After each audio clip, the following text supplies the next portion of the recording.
Good morning, everyone. I hope we are all having a great day. My name is Leslie. Welcome back. And today I think we are going to turn this little drinking glass tumbler, it's called a can tumbler, it's glass, with a sublimation coating on it, a cute bamboo lid, and straw with a cleaner into a not so plain tumbler. So let's get started. I'm excited to share with you. So my first step was I got onto Creative Fabrica. I want to say Creative Fabrica. And I picked a design. So there we go. That is what I am putting on here. Please be aware that my designs, when I'm sublimating, are printed on sublimation paper with an Epson printer that has only ever been used for sublimation. It's never had a different kind of ink in it, just my sublimation ink, okay? Be aware of that. It's very important. So the first thing that I want to do before I go any further is I simply take a piece of paper towel and I spray some rubbing alcohol on it. And yes, this glass came straight out of the box, straight out of the wrapping that was on it and into the video, but that does not mean that there might not be something on it that we just can't see. So, rubbing alcohol is good to use. It's safe on your sublimation coating. So there we go. We have now removed anything that may prevent our sublimation coating from sticking or insetting to the mug properly. What I want to do next is I want to turn on my heat press and I need to set my temperature to 380. So let me push temperature 380 and the time is going to be for 240 seconds. And then we have to turn it, whoops, and do another 240 seconds. Whoop. There we go. She is set to go. Now what I am using is a little mug rest. This just helps me to keep my cup steady while I'm working on it, or my mug, sorry. And I just lay it in there. I keep calling it a mug, but it's a tumbler. Oh, guys, some days words are harder than others. So there we go. You absolutely do not need this stand, but for me, it makes it easier. All right, I have my little heat tape holder here. And if you notice, there is a little notch cut right there. When I bought my print around my mug the first time to test it out, the one flower was covered and would not have fully printed onto my mug. So I took the chance to just cut a little notch there so that it would lay right against the mug.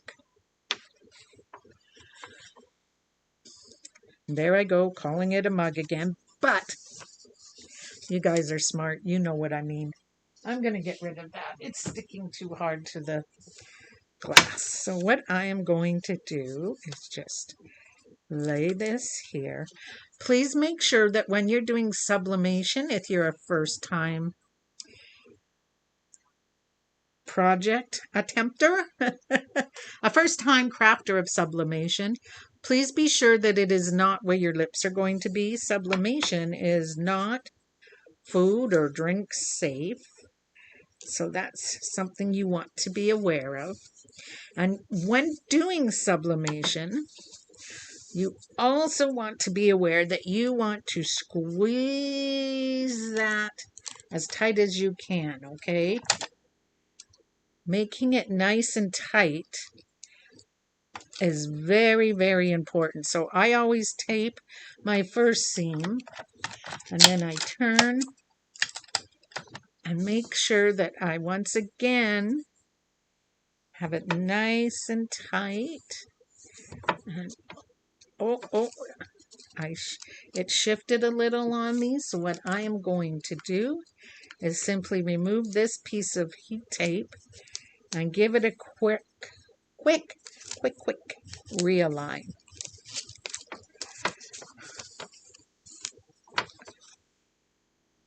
Remember that if your print has words, you want your characters looking a certain direction, you may have to, you may want to go ahead and flip your print or mirror your print, as they say, so that your words don't come out backwards on your tumbler. I was not worried about anything like that with this one, just because there's no words and no items that should go a certain direction. Okay, there we go. Got her at last. Or I thought I had her at last. My goodness.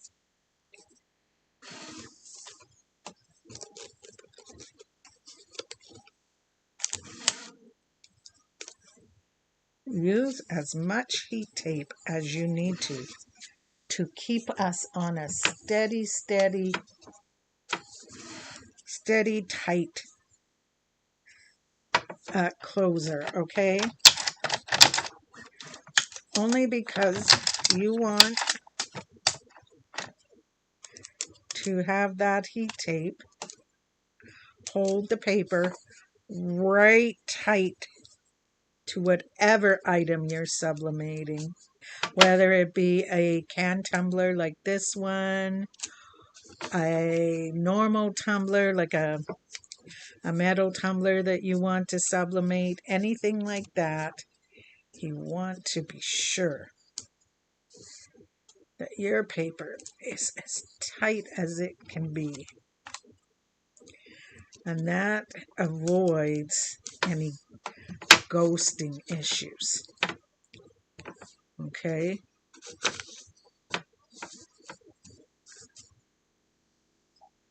I don't have anything. I hope you can see there.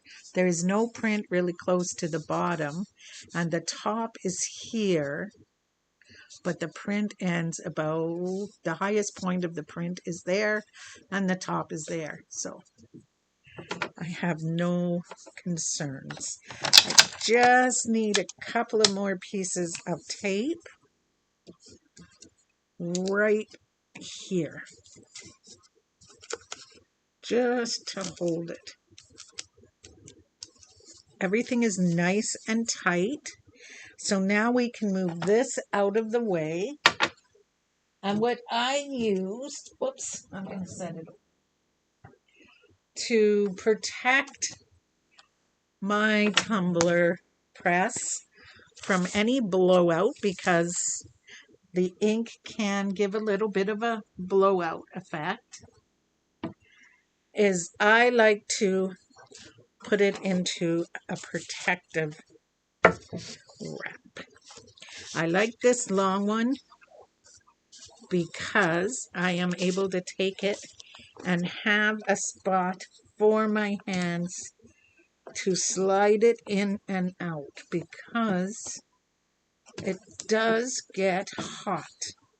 Now, first of all, before I do that, I want to be sure to stand up to put it in, so that when I do so, I keep my tape at the top. So when we turn it for the second heat up for the second press, it will press it on the, I'll turn the tape to the bottom and it will press it again with the tape at the bottom rather than the top. And that should give us a very good press. Now, I do like to have on hand a cushion to set it on when it comes out. And of course, my heat gloves.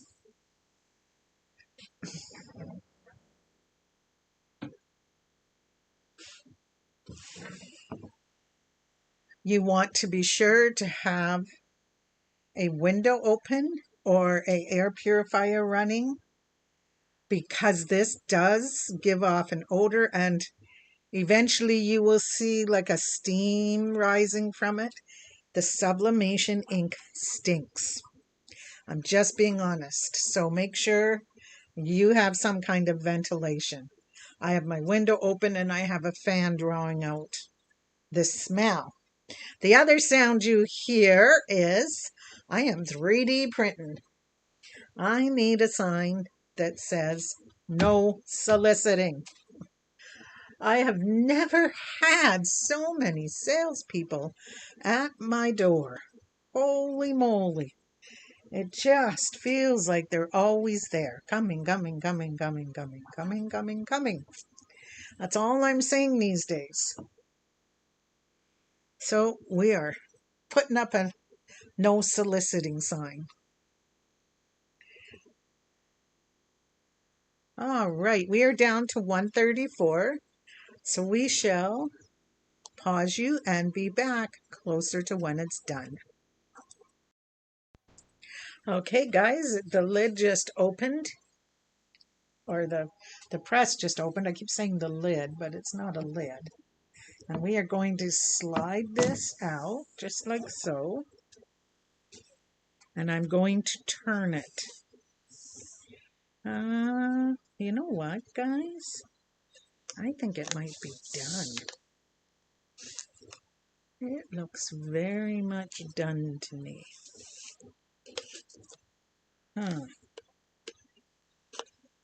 Let me just check to make sure that what I'm... Oh no, not quite. Okay, we'll put that back. We'll put that back. I'll grab a piece of tape there. I might do half the time because it is very, very close to being completed. Okay. Very close. So I think what I'll do is, rather than full time again, I will try and do half time. And hopefully that will finish it. Oh. Oops, oops, oops. There we go.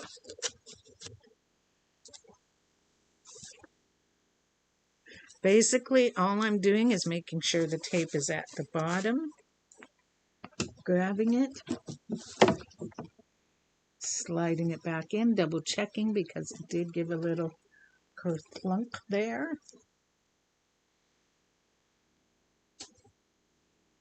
Making sure the tape remains at the bottom. Hitting this, and I think I'll just go for 120 instead of the 240 because I think we are very close to done.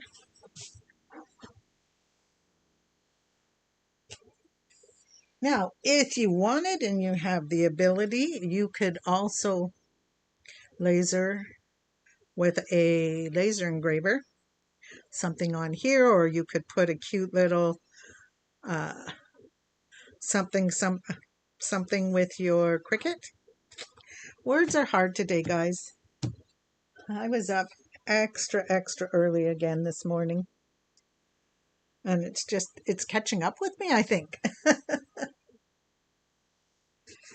Yeah. So, and by the way, for those of you who are already going, I'm not selling this, and I am not like in any way selling the design. I am giving this as a gift to a little girl who couldn't afford one at Comic Con. She had to choose between the all important best friend necklace and a mug like this, or a tumbler like this.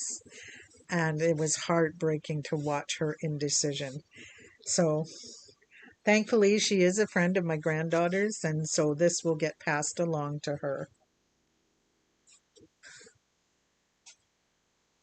All right, we are coming up on the 240, or the 140, sorry. So we've only got 20 more seconds. With these, you can absolutely put this part in the dishwasher, the mug itself, or the tumbler itself. I would not put the bamboo lid in the dishwasher. It does have a rubber piece for the straw to slide through, and I'm not sure how that would hold up. So there we go. I think we can call this done. Ooh, you could see the steam coming off of that. Oh yeah, much, much better. Much more done. I think we can call it done. Let me do a double check, just like I did the first time. Oh yes, for sure, we are done. Okay, I'm going to power this off. And we will reveal. Just give me a second. Trying to be really careful.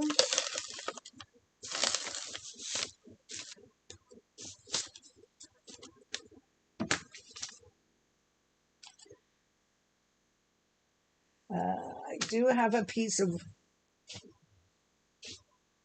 paper towel here. It's the best way to show you how bright it actually is. So when you have milk or juice or something in there, it's going to be nice and bright. I need to hold that with a glove on because it is extremely hot. Now I will move this out of the way. And I will show you this. I showed you at the beginning how bright and vivid it was. This is what happens. All the ink transfers from that paper straight onto our sublimation mug. And there we go. Look at how adorable that is, guys. Oh, it's hot. Hot, hot, hot. Let me get this in here a bit better so you can see the back and see exactly what you get. So there we go. I think she is going to love it. I know I do. And I think I foresee one in my granddaughter's future because I know for sure when she sees this one, she's going to want one. So let's quickly review the steps. Find your favorite PNG that is meant, like if you're a first time user of sublimation, find a PNG that is meant to sublimate your item. Tumbler, shirt, book bag, whatever it be. Let's say that it's a tumbler. Find one that says for a 16-ounce tumbler and then print it out. Make sure to use sublimation paper, sublimation ink, and in your printer settings, use best quality. Print it out. Then you want to cut away a lot of the excess paper from around your design and start getting it taped on. Tape it nice and tight. That is, of course, after you have cleaned your item using rubbing alcohol. Okay? Then heat up your mug press or your tumbler press, whatever you have, to the to the temperature that is suggested for your item. This happens to be a tumbler that came with this press. So I went on HTV Ront, got the times for it, and used the machine. No issues, okay? But if it was a Cricket mug, let's say, I would go on Cricket and get the times and temperatures from their website, okay? And then once it is all pressed, you want to be very careful to let it cool. And you do not want to put it in a dishwasher, or let's just say you don't want to use it for the first 24 hours, I would say. So, like for myself, this is a gift. So I won't give it to her until probably Wednesday. And that way she can use it right away. No little girl wants to wait to use their gift, right? It doesn't look as bright now, but when they put a drink in there, it is going to brighten right up. So I would suggest 12 to 24 hours. I like to go 24 hours to be safe, to be sure it's all set and it's ready to be used. Now what I do, I unplug my heat press. I leave this alone to do its thing and I clean up my mess.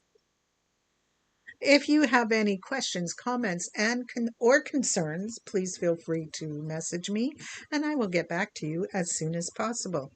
Please keep in mind that videos have gone from being Monday, Wednesday, Friday to being Tuesday and Friday for the summer, as I will be spending most of my days in the orchard. Take care, and I will see you in whatever comes next. Bye.